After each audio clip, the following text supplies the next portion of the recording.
I found a photo in my childhood home, and I don't remember the people in it. Reddit stories. It started with a renovation project. That's what's funny about life sometimes.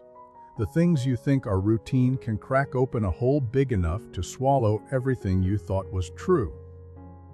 My parents had passed a year ago, one after the other like dominoes, and I was left the old family house. A creaky ivy-wrapped two-story on the edge of town that smelled like wood polish and distant memories. I told myself I'd fix it up, maybe sell it, maybe keep it for sentimental reasons. But deep down, I think I wanted something else. Closure, perhaps, or answers I didn't know I was missing. I started in the hallway. The wallpaper was faded, a yellow floral design that peeled like dry bark, revealing a dusty gray underneath. I wanted it gone. Scraping it off one strip at a time, I found a hollow sound behind one section of the wall. Hollow in a way that didn't match the rest. Curious, I knocked harder, then grabbed a flashlight and a chisel. That's when I found it. Not money, not a time capsule, not the kind of hidden thing you'd read about in sentimental articles. But a photo, a single photograph. A family portrait, framed and yellowed with age, sealed behind drywall like it wasn't meant to be found. In the picture stood 5 people: my mom, my dad, and 3 children, 2 girls and a boy. But I'm an only child, or so I've been told every single day of my life. The boy in the photo wasn't me. He looked older, maybe 13 or 14. The girls were younger. One looked just like my mother, her chin tilted up the way Mom always did in photos. The other girl had a look I couldn't place, almost familiar but blurred by time. I sat on the floor, legs going numb, staring at it like it would blink or speak. My parents were unmistakable, though younger, much younger. This photo must have been taken in the late 80s, early 90s maybe. But I was born in 96. I didn't exist when this was taken. For hours I sat there, trying to rationalize it. Cousins, maybe. Or children they'd taken care of before me. Foster kids? But that didn't feel right. There was a warmth in the photo, a closeness. The way my father's hand rested on the boy's shoulder. The way my mother leaned slightly into the little girl with the hair bow. This wasn't just a photo of some kids they once knew. This was a family portrait. My family. That night, I couldn't sleep. I lay in the guest bedroom upstairs, the one that hadn't changed since the early 2000s. I could still hear the soft creak of floorboards like old ghosts pacing the hallway. My thoughts looped endlessly, repeating the same silent questions. Why was this hidden? Who were they? And where the hell did I come in? I rummaged through the attic the next morning, tearing open boxes like they were coffins. Old tax records, photo albums, yearbooks. In a battered trunk tucked behind dusty Christmas decorations, I found another clue, a diary. It belonged to my mother. Her neat, cursive handwriting filled page after page, starting in 1987. I turned to the earliest entries, hoping for answers. She wrote about a boy named Aaron, her firstborn, her sunbeam. She wrote about his allergies, how he loved dinosaurs, how he used to name all the stars. Then came mentions of Rachel, the second child. Or, quiet artist, Mom wrote. She sees things we miss. Then later, about a baby girl named Lily. My heart raced. Page after page, I read about their birthdays, scraped knees, school projects, lost teeth. Then abruptly a blank page. The next entry wasn't until 6 years later, dated 1995. A year before I was born. The tone changed. I miss them every day, but we had no choice. We had to start over. I have to believe this is what's best. I stared at the page for a long time, my breath shallow. Start over. What had happened to Aaron, Rachel, and Lily? Why wasn't there any mention of them after that? And why did I never, ever hear those names growing up? I needed to know more.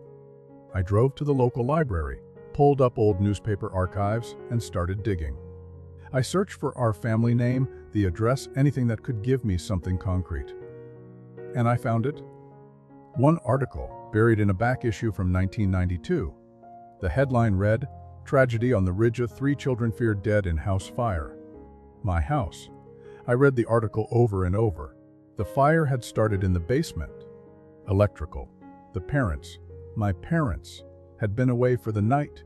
Neighbors heard nothing until it was too late. Firefighters pulled out remains too charred to identify. The house was gutted and rebuilt a year later. The parents, it said, declined interviews. The article ended with a photo of the house blackened and broken. I closed my laptop. My hands trembled. 3 children. Dead. But then what about the photo in the wall? What about the diary entries afterward? If they died in 1992, why did Mom write about them in 1994? I began to notice things in the house. Things I'd brushed off before. The way the back hallway always felt cold, even in summer. The way doors clicked shut on their own. How sometimes, when I woke in the middle of the night, I'd swear I heard footsteps running down the stairs. Small, hurried footsteps. Laughter echoing faintly. I wasn't superstitious. I wasn't. But now I started to wonder if the past was lingering in these walls like cigarette smoke. I spoke to a neighbor, an older woman named Mrs. Kavanaugh, who used to babysit me when I was little. I asked her if she remembered anything, if I ever had siblings. Her lips pressed into a tight line. "That was a hard time for your folks," she said softly. "Let the past be the past." I told her about the photo, about the diary. Her face paled and she touched her rosary. "Thee made peace with it. Best you do the same." But how could I? I had to know the truth. My truth. I called a friend from college who worked in forensic genealogy. I sent her the names. Aaron, Rachel, Lily. And my parents' names. She promised to look into it. A week later, she called me. "I found something," she said. "But you're not going to like it." She emailed me a file. Scans of sealed court documents. Adoption papers, dated July 1996. My adoption. My parents weren't my biological parents. The records were sparse, redacted in places, but it was clear I'd been adopted as a newborn. No names for birth parents. No history. Just adopted privately by request of the adoptive family. I sat on the couch for hours, staring into nothing. Everything I knew was a lie. The people I called Mom and Dad had a whole life before me, a family, a tragedy. And then they took me out of grief, out of love. I didn't know. But what haunted me wasn't that they adopted me. It was what they left behind, or buried. Because something told me that fire wasn't as simple as a faulty wire. And something else told me the children might not have died at all. Why else hide the photo? Why else seal it behind drywall? I kept digging. Records, archives, school lists. I found no death certificates, no burial plots. Just 3 small stones at the edge of the local cemetery, each with a first name and a year. Aaron, 1980-1992. Rachel, 1983-1992. Lily, 1987-1992. No last name, no epitaph. No mention of parents. Just names etched into weather-worn granite. I stood there in the rain, staring at those stones, and I knew. This wasn't over. Something about it all felt wrong. And I was going to find out what. It's strange how a revelation can make everything around you feel unfamiliar. Like suddenly the walls of your childhood home don't belong to you anymore. Like you're living inside someone else's story. A story you were never meant to read. After that day in the cemetery, I couldn't shake the unease. Not fear exactly. Something quieter, more persistent. A shadow that never left my side.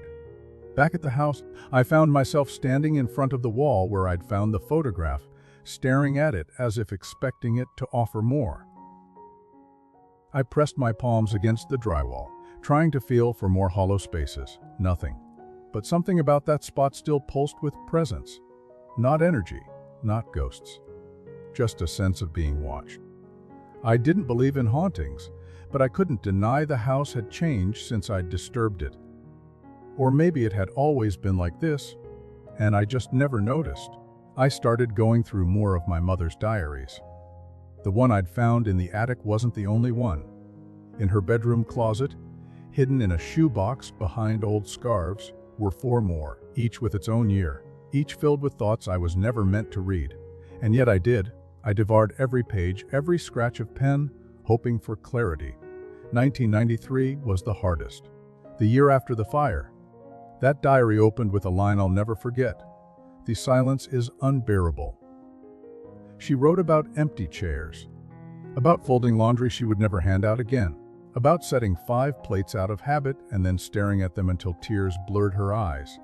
But even deeper in the entries, something darker bled through. Guilt. Confession. We should have never left them alone. It wasn't an accident. Not entirely. My hands trembled as I read. She mentioned a man. Not by name. Just, He said they'd be okay. He said it would just scare them, teach them a lesson. But the fire got out of control. And when we came back, there was nothing left. I didn't know what was worse. That someone had set the fire intentionally, or that my parents had known and stayed silent. But if the fire wasn't meant to kill, where did the children go? There were fragments, like puzzle pieces soaked in water. She talked about dreams, about hearing their voices, about Lily's laugh echoing through the house even years later. And then, this. They're not really gone. I saw her yesterday. Across the street. She looked at me and smiled. She had her hair in the same braid I used to do. Rachel. But when I blinked, she was gone. Either my mother was losing her mind, or the children were alive. I had to know. I couldn't take the speculation anymore. I returned to the cemetery the next day and walked the perimeter. The stones were real, but something felt off. Too new. Too plain. I knelt by Rachel's and ran my fingers along the base, pushing gently at the earth. The soil was packed tight. But when I dug just a little with my keys, I hit stone. Not casket stone, not even 6 inches down. Just concrete. A slab. Fake graves. I felt cold wash over me like a bucket of ice. Someone had made these markers on purpose to end the story, to draw a line under the tragedy, to stop people from asking questions. But they weren't dead. I went to City Hall the next day looking for any old adoption records, school transfers, foster placements, anything. But all I found were roadblocks, records missing. The files destroyed. Names redacted or listed under private family matters. It was like someone had gone out of their way to erase the children's trail. Except for one slip. An old school directory from 1991, tucked in a back room full of dusty microfilm. I found a class photo from Edison Elementary. Aaron Miller, Rachel Miller, Lily Miller. All listed with a home address. Mine. But scrawled beside Rachel's name was a note transferred mid-year, Meadow Pines facility. I froze. Meadow Pines wasn't a school. It was a psychiatric center, one that had been shut down over 2 decades ago after multiple abuse scandals. I remembered seeing news about it when I was a teenager. Horrifying stories of neglect, of children locked away and forgotten. Why would Rachel be sent there? And what about Aaron and Lily? I drove out that same day. The facility was a crumbling ruin now, half swallowed by trees. Windows smashed, vines creeping through cracks in the brick. The main gate hung open like a crooked jaw. No signs, no warnings, just silence. I stepped inside. The hallways were littered with broken furniture, rusted gurneys, peeling wallpaper. But in one room, the old records office, I found cabinets still standing. Most were empty, but one drawer had files stuffed in the back. Faded, stained, barely legible. I found Rachel's. She was admitted in December 1991, diagnosed with hallucinatory behavior and persistent trauma-related delusions. HH. Notes from the staff described her as withdrawn, fixated on fire, and repeatedly claimed her brother would come to get her. And then a single sentence stood out. No parental visits recorded. Guardian listed as third party. Guardian. I flipped through more pages. Her file ended abruptly in March 1992. Discharged. But no destination listed. No signature. Just released per directive. Do not follow up. Do not follow up. I stepped back from the drawer and stared at the moldy ceiling. What happened to her after that? Did she ever come back home? Did my parents know where she went? The question looped in my mind until I returned to the house again. That night, I couldn't sleep. I sat in the living room, photo in my lap, diary open on the coffee table. I stared at their faces, Aaron proud and tall, Rachel, eyes too old for a child. Lily, grinning with 2 teeth missing. Then I noticed something strange. Behind them, in the background of the photo, was a figure, barely visible in the shadows. A man out of focus, standing in the hallway, watching. He wasn't part of the family. I was sure of it. I scanned the photo with my phone and zoomed in. His face was grainy, but his posture, stiff, arms to his sides, was unmistakable. Something about him set every nerve in my body on edge. Was this the man my mother wrote about? The one who said the fire would teach them a lesson. And then I remembered something. A photo album in the basement. One I hadn't touched since my parents died. I ran down and pulled it out. Page after page of family vacations, Christmas mornings, birthdays. And then, there he was, in the background of a Halloween photo, dressed like a scarecrow. Face painted, eyes just slightly off from the camera. Watching again. Always watching. Who was he? I flipped to the back cover of the album. Something was tucked behind the lining. A folded letter. I opened it carefully. It was from my father. If you're reading this, it means we're gone. And it means you found what we tried to hide. There are things we did that we can never undo. People we trusted who betrayed us. We tried to save the children. We thought we could fix it. We were wrong. But you were our second chance. We loved you more than we can say. We didn't tell you because we didn't want the past to swallow you too. But maybe now it's time you knew who you really are. No signature. No explanation, but taped to the back of the letter was a birth certificate. Mine, except my name wasn't the same. It said, Liam Aaron Miller, but born July 18, 1980. I stared at it for minutes, hours. I don't know how long, because that wasn't just a name. That was his name, Aaron. My brother. But also, no, it couldn't be, could it? Had they replaced him? Or was I him? Was that why I was adopted? Was the fire not meant to kill but erase? And then came the most horrifying thought of all. If I was wrong, what happened to the real me? The air in the house felt different after I read the birth certificate. Thicker, like I was breathing through wool.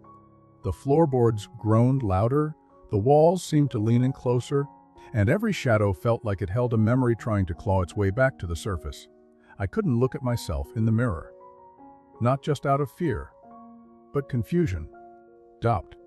Who was I? Liam Aaron Miller, born July 18, 1980.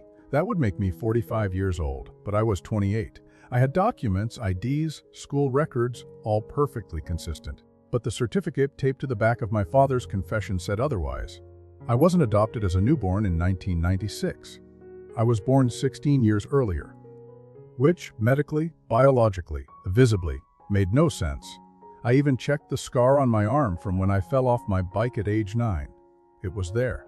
It was mine. But then, whose birth certificate had I found? Was this some twisted tribute? An identity forced on me. Sleep abandoned me entirely after that. I spent days digging through everything. Every drawer, every file, every trace of the life I thought I knew. The more I searched, the more fractured things became. My vaccination records stopped abruptly at age 10. My school photos, all perfectly lined up year after year, suddenly had a strange uniformity to them. Same background, same pose, even my expression barely changed, almost like they weren't real. I took one of the photos to a forensic imaging expert, a woman who specialized in detecting deepfakes and composite edits. I didn't tell her the story, just asked her if she could verify its authenticity. A week later, she called. Her voice was tight, careful. "I don't know who created this," she said, "but it's not a genuine photo. The lighting on your face doesn't match the environment. Your eyes, they're duplicated from another image. This was fabricated. And not recently. Someone went through a lot of effort to make it look old." I asked her if it could be AI generated. "No," she replied. "It's more primitive than that, almost like early Photoshop, but precise, intentional. Someone wanted this to pass as real, but they didn't account for the small tells. My childhood was fake. I stared at that word for hours. Fabricated. It looped in my mind like a chant. What else wasn't real? My memories, my name, my entire existence. I called the hospital listed on my supposed adoption documents. They had no record of my birth. None. And when I asked about any children born in July of 1980 named Liam Miller, They hesitated. Wes, the woman said, after checked. But that file is sealed. Permanently. Only a court order could open it. I drove there the next day anyway.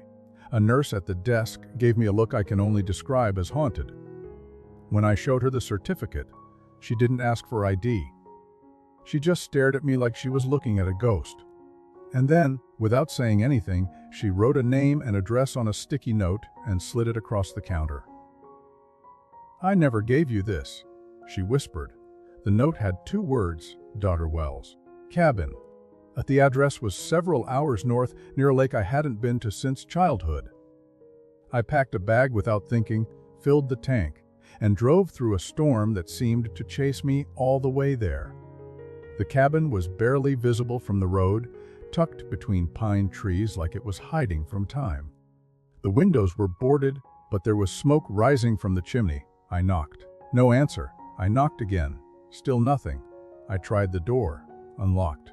Inside it was warm, rustic, cluttered, but alive. Someone lived here, and not just visited, lived. Dishes in the sink, a coat hanging on the hook, a medical degree on the wall, Dr. Raymond Wells, MD, child psychiatry. I turned slowly. "Liam?" a voice said behind me. I spun around. An old man stood there, frail, bent slightly to one side, but eyes sharp as broken glass. He didn't look surprised to see me. "You're not supposed to remember," he said quietly. I didn't know what to say. My mouth moved, but no words came. He sighed and gestured to the chair. I sat. He poured tea. "I warned them," he muttered, handing me a mug. "Told them memory is a tricky thing. You can bury it, suppress it, overwrite it. But it always finds cracks. Always leaks back." I finally managed to speak. "Who am I?" He looked at me for a long time. "You're Liam, but not the Liam you remember, not the one they made." "What do you mean made?" He sat across from me and ran a hand through his hair. "In 1992, your parents brought you to me. You'd survived the fire, but something had changed. You were broken, withdrawn, violent, sometimes. You didn't speak for months. When you finally did, you kept asking for people who didn't exist, names we couldn't trace. You insisted your sister was still alive, that someone had taken her, but no one believed you." I shook my head. That's not what I remember." He smiled sadly. "Of course it's not, because they made sure of that." He reached into a drawer and pulled out a file. Inside were pages, EEG scans, neuroimaging reports signed by him. They agreed to an experimental treatment, memory reprogramming. It was early, crude. We used sensory triggers, hypnosis, even drug-induced suggestion. The idea was to overwrite the trauma with a fabricated identity. A new narrative, new memories. "You brainwashed me," I whispered. He didn't flinch. "We rebuilt you." They wanted a second chance. Not just for you, but for themselves. They wanted to believe the fire never happened, that the children had never existed. So we crafted a story. You were born in 96, raised happy, alone, but loved. You had no siblings, no trauma, just a clean slate. But why keep the photo, the diaries? Why leave them behind? He looked at me sharply. Because memory doesn't live in just the mind. It leaks into objects, into walls, into the house itself. Your mother couldn't let go entirely, so she buried those things, hoping no one would ever find them. But they called to you, because deep down, you knew. I couldn't breathe. The room spun. "You said I survived the fire," I choked. "But what about Rachel? Lily?" He hesitated. "Rachel was taken. By the man your parents trusted. He wasn't who he said he was. He had plans, said he could help her. But she was never seen again. And Lily." Thea's eyes dropped. "Thea say she died. But there was no body. Only ash." The silence swallowed the room. Then he leaned forward. "You were supposed to forget. But now that you haven't, it will come back. All of it. And I don't know if you're ready." I stood abruptly. "I need to find her. Rachel. I need to know." He nodded slowly. "Then start where she ended. Meadow Pines, but not in the building. Beneath it." I frowned. "What?" They built that facility on top of something. Something older, a series of tunnels. For storage, isolation, experimentation. It's where the worst patients were sent. And sometimes, the ones they didn't want to report. If she's alive, if he still has her, that's where she'd be. I didn't ask who he was. I didn't want to. Not yet. I drove back through the night. The rain had stopped, but the road felt lonelier somehow, like I was being watched by the trees. I didn't go home. I went straight to Meadow Pines. This time I wasn't alone. I had her name on my lips like a prayer. Rachel, and a birth certificate in my bag with a name I no longer doubted was mine. Liam. I broke into the facility just after midnight. Flashlight in hand, map of the lower structure downloaded on my phone. I found a rusted stairwell hidden behind a collapsed bookshelf. Down and down it wound, into a cold darkness that smelled of mildew and old secrets. At the bottom door, steel, bolted. But it had already been opened. Scraped open. Recently. Inside were tunnels, lined with pipes and flickering emergency lights still somehow working. And faintly, so faintly I thought it might be a trick of my broken mind, I heard humming, a girl's voice. Soft, Lily's lullaby. The humming lured me deeper into the tunnels like a thread I dared not let go of. It wasn't loud nor eerie. It was gentle, steady.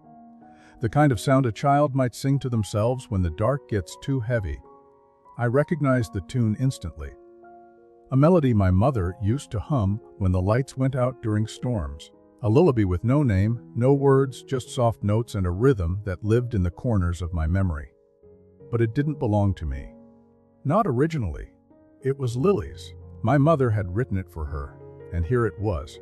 Still alive, still echoing beneath a dead building. The tunnels were narrow, claustrophobic, like they were never meant to be walked by anyone upright. Concrete walls bled moisture, and rusted metal pipes dripped cold water onto the floor. My flashlight beam flickered, catching movement too fast to focus on. Rats, I told myself, just rats. But deep down I knew that wasn't true. These walls held more than vermin. I came to a rusted metal door, half open. The humming stopped. I pushed it gently and stepped into a room that looked like it had once been a storage unit. Shelves warped with age, boxes collapsed, and along one wall, a row of cages. Small ones, human-sized, most were empty. Inside sat a figure, thin, motionless, head bowed. I held my breath as I stepped closer. "Rachel," I whispered. She didn't respond. I crouched down, flashlight shaking in my hand. "Rachel, it's me. It's Liam, your brother." Still nothing. My voice echoed back at me, distorted by metal and age. Then, suddenly, her head lifted. And I froze. It wasn't Rachel. The girl, or rather the woman. In the cage had hollow eyes and sallow skin, her hair tangled into knots that fell over her shoulders like dead vines. She blinked slowly, focusing on me like she was waking from a dream. Her lips moved, barely a whisper. "You're not him." I stepped back instinctively. She rose slowly, her body frail but fluid, like someone who hadn't walked in a long time but still remembered how. Her fingers curled around the bars. "They said you would come?" she said, voice cracked and dry. "They said the brother would return." "I'm looking for Rachel," I said. "Do you know where she is?" She tilted her head. She went with the smiling man, downward. "Farther than here." I felt a chill run down my spine. "Who are you?" I asked. Her lips twisted into a shape that might have once been a smile. "I was Lily. I forgot how to breathe." "No," I whispered. "That's not possible. You died. The fire." "They let it burn," she interrupted. "But I got out. I hid. I waited. Then he found me, the man with too many teeth. He said I was special." My knees went weak. I had spent weeks, months believing Lily was a casualty, an innocent soul claimed by flame. But she was here, not dead, just erased, like me. "Lily," I choked. "It's me, Liam, your brother. They changed me, but I remember now. I came to get you out." She stared at me for a long time, expression unreadable. "No," she said. "You're not Liam." I blinked. "What?" She touched the bars, eyes narrowing. "You have his face, but not his heart. Not his laugh. Not the song we made up about the dog who couldn't bark." I felt my pulse spike. "I don't remember a dog song," I admitted. "Exactly," she whispered. A clanging sound rang out behind me, the unmistakable slam of metal. I turned sharply, flashlight cutting through the dark, but all I saw was dust and settling shadows. Someone else was down here. I turned back to Lily's cage. But she was gone. The door to the cage swung open slowly on its own. I hadn't heard it move. Had she left while I turned? Or had she ever really been inside? The humming returned, farther down the tunnel now. Softer. Almost inviting. I followed. Every step felt heavier. The tunnel sloped downward, the walls tightening. Graffiti appeared, crude drawings in red and black, eyes, teeth, children holding hands, a smiling figure looming behind them. The farther I walked, the more surreal it became. Symbols I didn't recognize carved into the concrete. Broken toys hung from strings like wind chimes. Dolls with their mouths stitched shut. And then I saw it, a door at the end of the tunnel, carved from dark wood. Not rusted metal, not modern. It looked ancient, wrong, out of place in a facility built in the 1950s. The humming stopped. I reached out. As soon as my hand touched the wood, a voice spoke from behind the door. "You came too late." I yanked my hand back. The door creaked open on its own. Beyond was a room that defied sense. Circular, stone walls spiraling upward into darkness, the floor painted with an enormous spiral. Black ink etched with ash. And in the center stood a man, tall, pale, lips curled into something that could only be called a smirk. "You're not him," he said, his voice silk over razors. "But you were meant to be." "Where's Rachel?" I demanded. He smiled wider. "She saw through the dream. Just like you are now, but she didn't run fast enough." I stepped forward. "What did you do to her?" "She's free," he said, "in ways you couldn't understand. Stop talking in riddles." He tilted his head. "But riddles are all you've ever had. A story told in reverse. A life stitched from borrowed moments. Do you even know whose skin you wear?" My hands clenched. He walked around me slowly, studying me like a curator examining an artifact. They tried to kill the past, but it wouldn't stay buried. That's the problem with children. They remember the truths adults forget. "I want answers," I said. "No?" "You want lies," he corrected. "You've built your identity from them. But I'll show you truth, if you can handle it." But he lifted his hand, and the walls around us shifted. They didn't move. They transformed. The room melted away, and I was back in the house, my house. But not the way it is now. It was the 90s. Christmas lights blinked, laughter echoed, and there we were, me, Rachel, Lily, Mom, and Dad, all smiling. Then the scene twisted. The lights flickered. Smoke. Screaming. Rachel dragging Lily down a hallway. Me, standing frozen. And behind me, in the shadows, the smiling man whispering into my ear. "Fire cleanses," he hissed. "But only the forgotten can be reborn." Then the scene fractured like glass. I fell to my knees. When I looked up, I was back in the circular room. Alone. No man, no door, just the echo of my own breath. A note lay on the floor beside me, in Rachel's handwriting. "You're not him, but you can still end it. Find the ledger, burn it, or he'll make more of you." The room began to shake. Dust fell from the ceiling. I ran. The tunnels collapsed behind me. I barely made it back to the stairs before the whole lower level caved in. When I reached the surface, dawn was breaking. I drove for hours, the letter clutched in my hand. The ledger. Burn it. That's what Rachel had said. But what ledger? Back at the house, I tore everything apart. Every drawer, every closet. Then I remembered the basement. The photo album. The drawer with the letter from my father. I pulled it out again, but this time I looked behind the drawer. A false panel. I pried it open. Inside was a leather-bound book. No title, just a symbol on the cover. A spiral made of thorns. I opened it. Inside were names, hundreds of them, children, ages, dates, all followed by one word. Rewritten. Then I found mine. Lee Marin Miller, 1980. Status rewritten. Identity Michael Thorne of 1996 of Michael Thorne. My legal name, my fake name. Every shred of me was a fabrication. And I wasn't alone. The last page had a note in the smiling man's hand. "A new batch awaits. Shall we begin again?" I didn't sleep that night. I took the ledger to the fireplace, doused it in lighter fluid, watched it burn. But as the flames devoured it, I swear I heard a laugh echo from the chimney. One I didn't recognize. Or maybe I did. I don't know who I am anymore. But I know what I have to do next. There's one last name on that list without a status beside it. Rachel Miller. She's still out there, and I'm going to find her, even if it kills me. I thought burning the ledger would end it. That once the book turned to ash, the voices would quiet, the spiral would stop spinning, and whatever malignant thing had slithered into my life would retreat back into the cracks of forgotten time. But I was wrong. The house didn't sigh in relief. It didn't thank me. It screamed, subtle at first.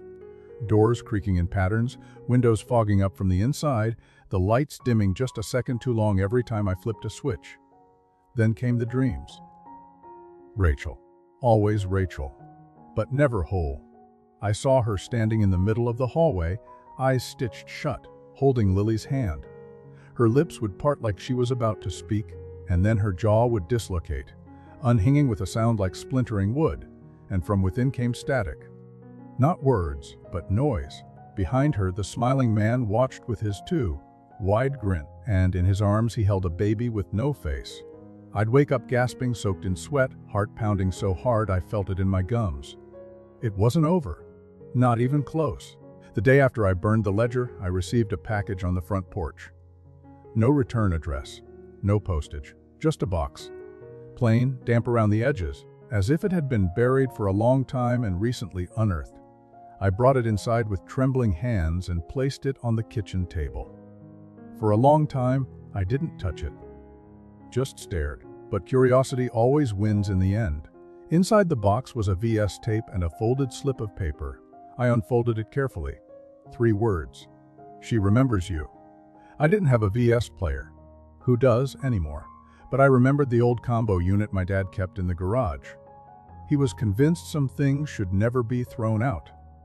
I found it under a tarp, covered in dust but still intact, plugged it in, tested it with an old tape, static, but it worked. Then I slid in the unmarked tape. At first, nothing. Just black screen. Then a flicker. Home video. The camera was shaky, handheld, moving through the halls of a house I instantly recognized. Hours. But it was off. Wrong. The hallway stretched too long. The doors opened at impossible angles, and the light was sickly, green-tinted, like the footage had been corrupted by something not technological, but emotional. I heard voices, children laughing, Rachel, Lil me, the real me, young, whole.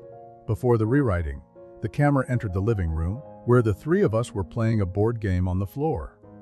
Mom and Dad sat behind us on the couch, smiling, but not at the game. At us. Like they knew something we didn't. Then the camera turned, slowly, deliberately, toward the mirror on the wall. There, in the reflection, stood the smiling man, closer than any of us. Right behind Lily, hand resting gently on her shoulder. She didn't react. None of us did. But in the mirror, his mouth moved. Frame by frame, I watched it form a single word, remember, but the tape cut to static. Then it resumed, Rachel alone, in a padded room. Scratches covering the walls in spirals, blood under her fingernails, her eyes wild, her lips moving fast. I leaned closer to the screen. She was repeating something, over and over. 87 steps. 2 left, 1 right. Door without a handle. Knock 3 times, then bleed. She repeated it like a mantra, like a code. Then she stopped, looked directly into the camera, and whispered, "He's lying to you." The tape ended. I didn't sleep that night. I played her words back over and over again. 87 steps. 2 left, 1 right. Door without a handle. Knock 3 times, then bleed. I had no idea what it meant, but I knew exactly where to go. Meadow Pines again. The tunnels were gone, collapsed. But there was still something else, something I hadn't noticed the first time. In the main hall, beneath a rotted piece of carpet, was a trapdoor. I pried it open. Stairs led down. Long, narrow, endless. I began to count. 87 steps. At the bottom, a hallway, mold-covered. Silence pressing so hard against my skull I could hear my heartbeat in my eyes. 2 left turns. Then 1 right. A corridor stretched before me, lined with doors, all with handles, except one knob. No keyhole, just a flat, rotted wood panel with a faint spiral carved into it. I raised my hand, knocked once, twice, 3 times. Silence. Then a creak. The spiral began to glow faintly, and a sharp pain lanced through my palm. I looked down. My hand was bleeding, but I hadn't cut it. The door absorbed the blood like dry soil. It swung open. Inside was darkness so complete it felt alive. I stepped in, and the world shifted. Not in a metaphorical way. Literally. The floor vanished. The air thickened. My ears popped as if I was descending deep underwater. Then, suddenly light. Dim, flickering, like an old projector sputtering to life. I stood in a room that wasn't a room. It had no walls, just endless blackness. And in the center, a table. Rachel sat there, old and worn, but unmistakably her. She looked up as if she'd been expecting me. "Took you long enough?" she said softly. I stepped forward. "Rachel, it's really you." She smiled. Not kindly, not cruelly, just tired. "You're not who I remember," she said, "but you're the only one left." "What is this place?" "This is where he keeps us," she said. "Not just you and me. All of us. Every version, every failed rewrite, every forgotten sibling. It's his vault, his nursery." I looked around. Shapes flickered in the dark. Children, dozens of them, pale, watching.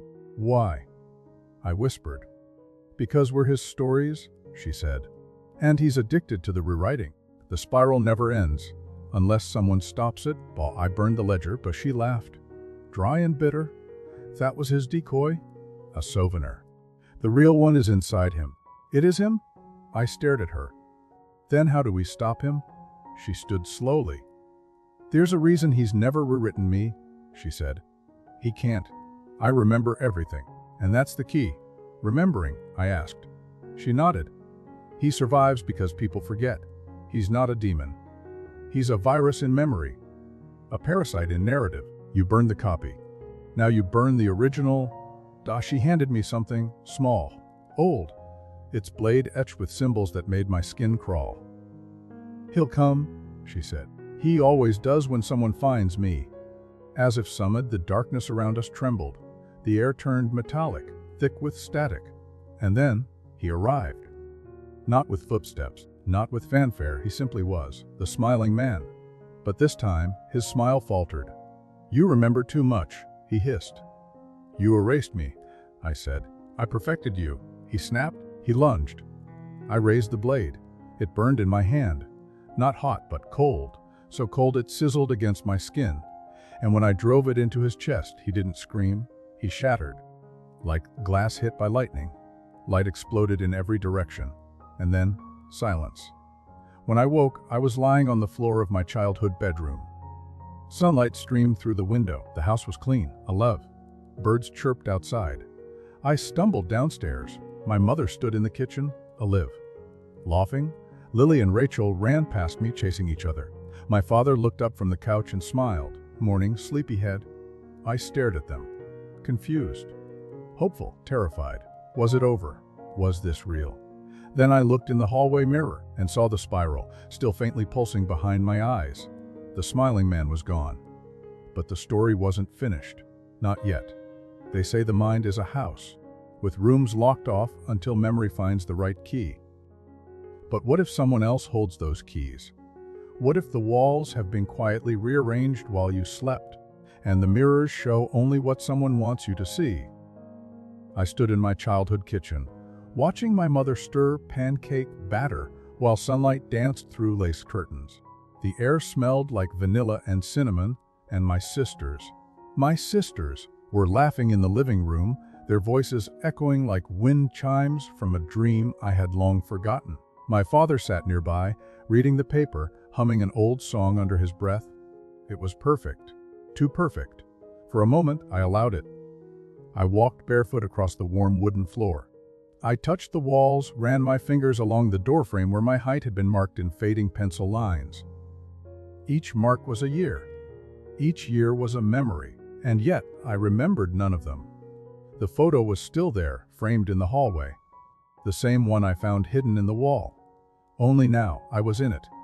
standing between Rachel and Lily, smiling, frozen in time.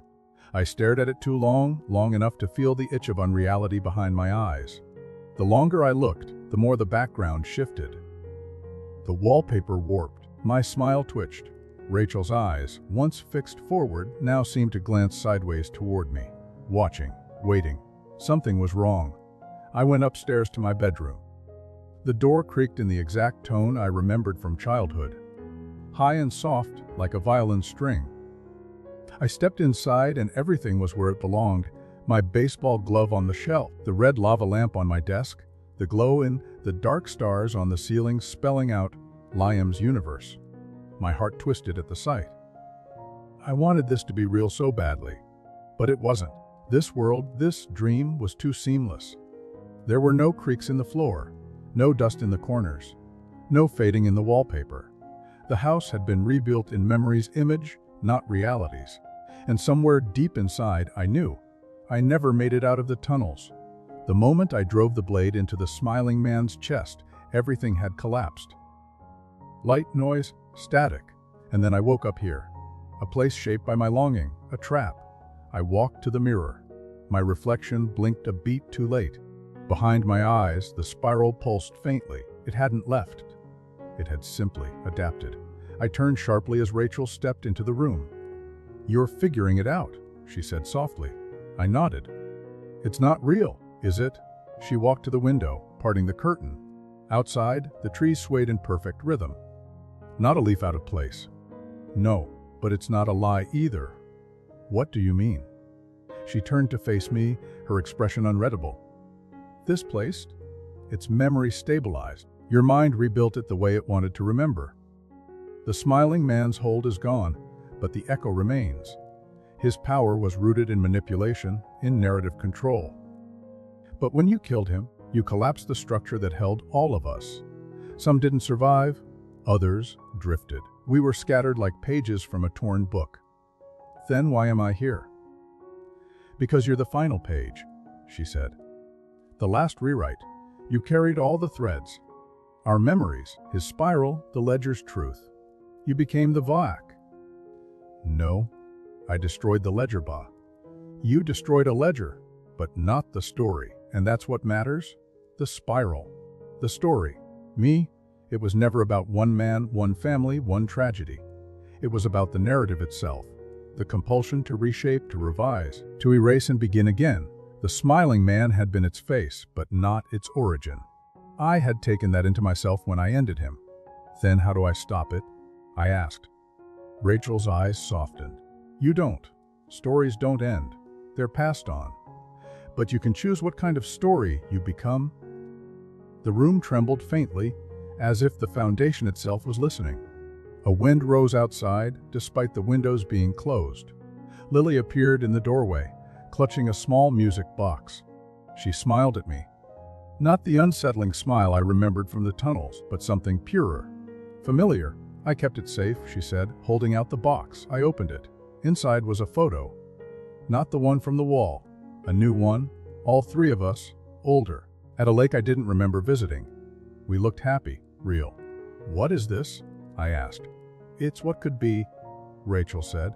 I looked at her. "Then show me the way out." She nodded once.